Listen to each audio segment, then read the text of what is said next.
আসসালামু আলাইকুম এভরিওয়ান। আশা করি কাছে বা দূর থেকে দেশ বা দেশের বাইরে থেকে যারা আমার ভিডিও দেখছেন সবাই আল্লাহর অশেষ রহমতে ভালো আছেন, সুস্থ আছেন। দিবা অ্যান্ড আজান্স মম চ্যানেল থেকে আমি ডেইজি। আমরাও আলহামদুলিল্লাহ পরিবার নিয়ে ভালো আছি, সুস্থ আছি। হাজির হয়েছি নতুন আরও একটি ভিডিও নিয়ে। তো এরই মধ্যে ঈদ চলে গেছে আর আমার অনেক প্রিয় আপুরা সুন্দর সুন্দর ঈদের ভিডিও পাবলিশ করছে, কিন্তু আমার ঈদের ভিডিও দিতে দেরি হয়ে গেছে কারণ আমাকে শিডিউল অনুযায়ী আমার ভিডিও পাবলিশ করতে হয়। তো আজকে যে ভিডিও দেখছেন এটা হচ্ছে ঈদের আগের দিন আর ঈদের দিনের ভিডিও। তো ঈদের আগের দিন দেখা গেছে সবার সংসারে কম বেশি কাজ থেকেই থাকে। তো এরই মধ্যে কিন্তু আমরা সবাই রোজা চলাকালীন ঈদের উপলক্ষে অনেক কাজই সেরে নিয়েছি, তারপরও দেখা গেছে কাজ থেকেই যায়। তো এখানে দেখতে পেলেন আপনাদের ভাইয়া নারিকেল কুড়িয়ে নিয়েছে। প্রতি বছর ঈদের আগের দিন আপনাদের ভাইয়া আমাকে নারিকেল কুড়িয়ে দেয়, তার কারণ আমি নিচে বসে সময় ধরে কোনো কাজ করতে পারি না, আমার ব্যাকবোনে ব্যথা আছে। তাছাড়া আমার দুইটা বাচ্চাই হচ্ছে সিজারের, আর দুই সিজারের মাঝখানে আমার অ্যাট্রোপিক হয়েছিল, আর এটা হচ্ছে সিজারের থেকেই ভয়ঙ্কর। যারা জানেন অ্যাট্রোপিক কী তারা অবশ্যই বুঝতে পারবেন কি হয়েছিল। তো এইসব মিলিয়ে দেখা গেছে নিচে বসে আমার জন্য কাজ করা একটু কষ্টদায়ক হয়ে যায়। তারপরও দেখা গেছে যতটুকু করি সেটা মনের জুড়েই করে থাকি। তো নারিকেল কুড়িয়ে ফ্রিজে রেখে দিয়েছি, আর এই দিক থেকে আমি রান্নাঘর চুলার সাইড ডিপ ক্লিন করে নিচ্ছি। তো রান্নাঘর চুলা দেখা গেছে সব সময় পরিষ্কার করা হয়ে থাকে, তবে আজকে অফ ক্যামেরায় রান্নাঘরের অনেক কাজই করে নিয়েছি।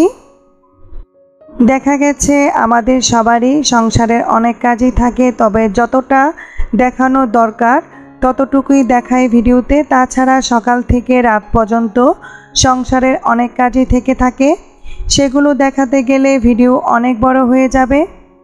তো যারা এতক্ষণ ধরে আমার ভিডিওটি দেখা শুরু করেছেন তারা প্লিজ একটা লাইক দিয়ে পুরো ভিডিওটা কন্টিনিউ করবেন। আর যারা আমার ভিডিও প্রতিদিন দেখছেন কিন্তু এখনও আমার চ্যানেলটি ভিজিট করেননি, তারা চাইলে আমার চ্যানেলটি ভিজিট করে আমার চ্যানেলের পাশে থেকে যেতে পারেন।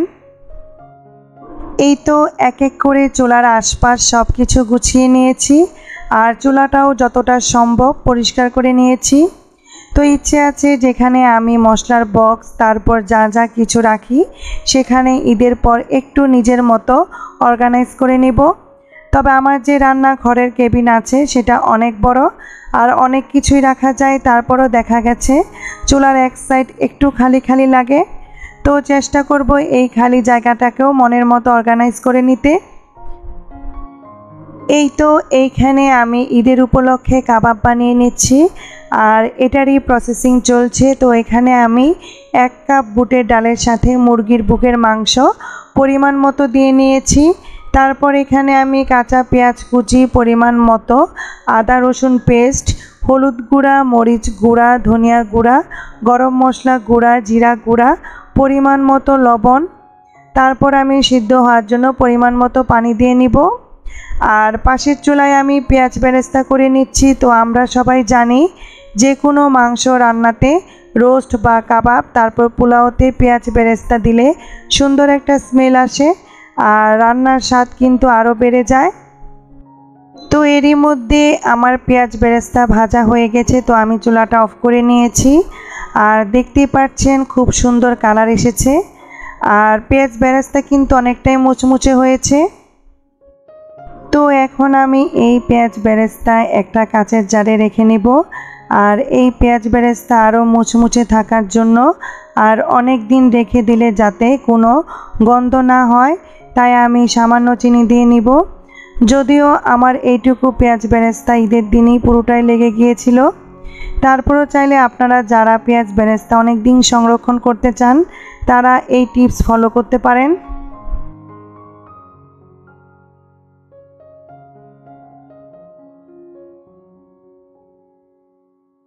তো এই দিক থেকে আমার কাবাবের জন্য বুটের ডাল সিদ্ধ হয়ে গেছে আর একদম পানিটা শুকিয়ে নিয়েছি।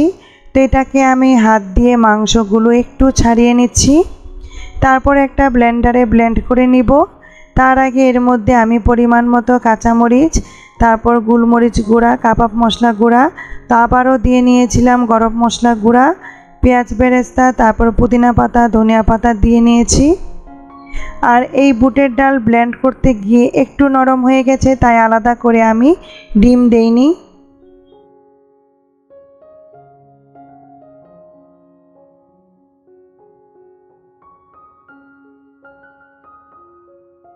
এই তো এরই মধ্যে আমি ডালগুলো ব্লেন্ড করে নিয়েছি। তো এই মিশ্রণ থেকে আমি কাবাবের শেপ দিয়ে নিচ্ছি। যদিও আমি 2-3টা কাবাবের শেপ দিয়ে নিয়েছি, পরে বাকিগুলো আমার মেয়ে দিয়ে নিয়েছিল। আর কাবাব যতটা কষ্ট করে বানিয়েছি, কিন্তু ঈদের দিন এই কাবাব আমাকে 12টা বাজিয়ে ছেড়েছে। তো দেখা গেছে কাবাব ভেজে নেওয়ার সময় ডুবো তেলে দিয়ে নিয়েছিলাম, পরে কেন জানি এই কাবাবগুলো একদম তেলের সাথে মিশে ভেঙে গেছে। তো বাকিটা ইতিহাস। তো যাই হোক, কাবাবের অবস্থা দেখলেই বুঝতে পারবেন। এরই মধ্যে আমার মেয়ে কাবাবগুলো বানিয়ে ডিপ ফ্রিজে রেখে দিয়েছিল। তো এটাকে আমি ডিপ ফ্রিজ থেকে বের করে নিয়েছি, আর অনেকটাই শক্ত হয়ে গেছে।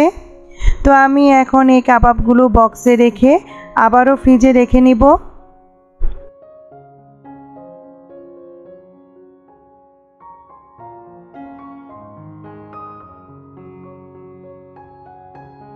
আর এই দিক থেকে রান্নাঘরে কাজ মোটামুটি গুছিয়ে আমি একটু ঘরের কাজ অফ ক্যামেরায় করে নিয়েছি। তো আমার বেডরুমের বিছানা আর মেয়ের রুমের বিছানা চেঞ্জ করে নিয়েছি, তার সাথে ফার্নিচারগুলো মুছে নিয়েছিলাম। আর এটা হচ্ছে ইফতারির পর। তো ইফতারি তো আমরা করে নিয়েছি আলহামদুলিল্লাহ, আর এটাই ছিল আমাদের এই বছরের শেষ ইফতার। তো আজকের ইফতারিতে তেমন কিছু আমি ভিডিওতে দেখাইনি। তো আমাদের মা মেয়ে চাঁদ রাত শুরু হয়ে গেছে। তো আমরা মা মেয়ে মেহেদি দিয়ে নিচ্ছি। তো আমার মেয়ে প্রথমে এক হাতে সে নিজেই মেহেদি পরে নিয়েছিল, পরে আমার ভাইয়ের মেয়ে এসে আমাকে আর আমার মেয়েকে মেহেদি পরিয়ে দিয়েছে। তো আমি কিন্তু মেহেদি নিজে দিতে পারি না, কিন্তু আমার হাত ভরে মেহেদি পরা খুব শখ, কিন্তু নিজে দিতে পারি না বলে তাই আর দেওয়া হয় না। তবে কোনো অকেশনে বা ঈদে দেখা গেছে এইভাবে মেহেদি দেওয়ার সুযোগ হয়ে ওঠে। দেখা গেছে নরসিংদীতে আসার পর আমার চাচাতো ভাইয়ের মেয়ে ঈদে আমাকে মেহেদি পরিয়ে দেয়। আর মাশাল্লাহ আমার ভাতিজি খুব সুন্দর করে মেহেদি দিতে পারে। তো এই তো আমরা মা মেয়ে মেহেদি দিয়ে নিয়েছি।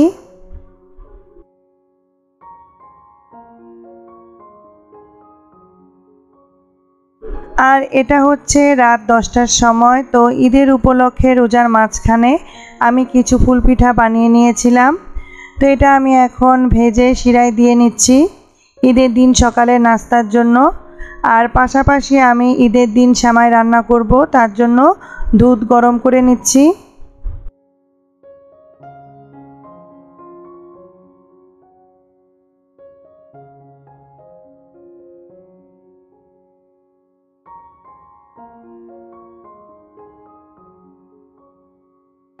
আর এখন যে ভিডিও দেখতে পাচ্ছেন এটা হচ্ছে ঈদের দিন সকালবেলা। তো এরই মধ্যে ঈদের তৃতীয় দিন চলছে। তো যাই হোক, তো সকালবেলা ঘুম থেকে উঠেই চলে এসেছিলাম রান্নাঘরে। তো আমি 2 রকমের সেমাই রান্না করে নিয়েছিলাম। আর যেহেতু নামাজের সময় ছিল আমাদের এখানে সকাল 8:15টায়, তো এই দিক থেকে আমিও খুব তাড়াহুড়ো করে সেমাই রান্না করে নিয়েছিলাম। আর আমার মাথায় ছিল তারা বাপ ছেলে যেন একটু মিষ্টি মুখ করে তারপর নামাজে বা ঈদগাহে যেতে পারে। আর আমাদের নরসিংদীতে নরসিংদী সরকারি কলেজের মাঠে প্রতি বছর বিশাল আকারে ঈদের জামাত হয়।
এরই মধ্যে আমি সেমাই রান্না করে নিয়েছি আর টেবিলে খাবার দিয়ে সাজিয়ে নিয়েছি। তো এই দিক থেকে তারা বাপ ছেলে রেডি হয়ে এসেছে, তো আমি ওদেরকে সেমাই দিয়ে নিচ্ছিলাম।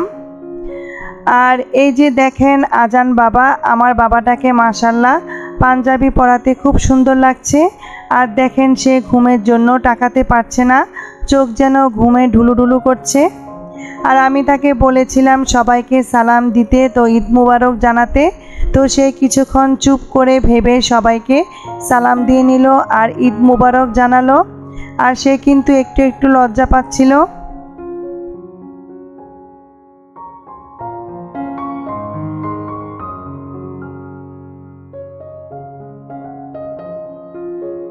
তো এই দিক থেকে আপনাদের ভাইয়া হালকা মিষ্টি মুখ করে ছেলেকে নিয়ে নামাজে চলে গেল, আর আমি এই দিক থেকে দুপুরের জন্য রান্না করে নিচ্ছি। তো আমাদের নরসিংদীতে দেখা গেছে মিষ্টি মুখ করে নামাজে যায়, তারপর সেখান থেকে এসে জালমুখ করে। তো জালমুখ বলতে শুটকি ভর্তা বা শুটকি ভুনা দিয়ে তারা ভাত খেয়ে নেয়। তো আমি এই দিক থেকে শুটকি ভুনা করে নিচ্ছি, আর পাশের চুলায় গরুর মাংসটা বসিয়ে নিয়েছিলাম। তারপর আমি মুরগির রোস্ট করে নিয়েছিলাম, আর অফ ক্যামেরায় মটরশুঁটি দিয়ে সাদা পোলাও আর কাবাব ভেজে নিয়েছিলাম। তো কাবাব টেবিলে দেখলেই বুঝতে পারবেন কাবাবের অবস্থা, কাবাবের হাড্ডি হয়ে গিয়েছিল।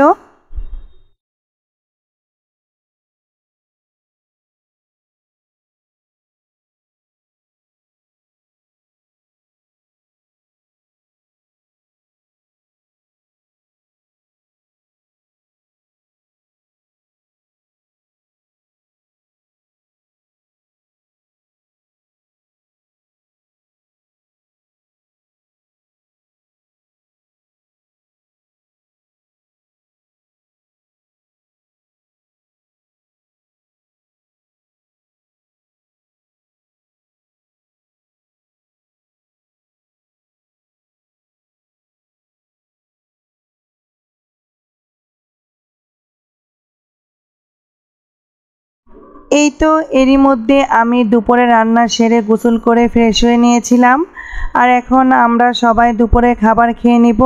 তো আমি এই দিক থেকে টেবিল সাজিয়ে নিচ্ছি। আর আমরা দুপুরে খাবার খেয়ে রেডি হয়ে চলে গিয়েছিলাম আমার শ্বশুর বাড়িতে। তো আজান তো তার দাদার বাড়িতে গিয়ে খুব খুশি, সে তো রিক্সা থেকে নেমেই দৌড়ে দৌড়ে যাচ্ছিল। তো এই ছিল আমাদের ছোট্ট পরিসরে ঈদের আয়োজন। আশা করি আমার আজকের ঈদের ভিডিও আপনাদের কাছে ভালো লাগবে।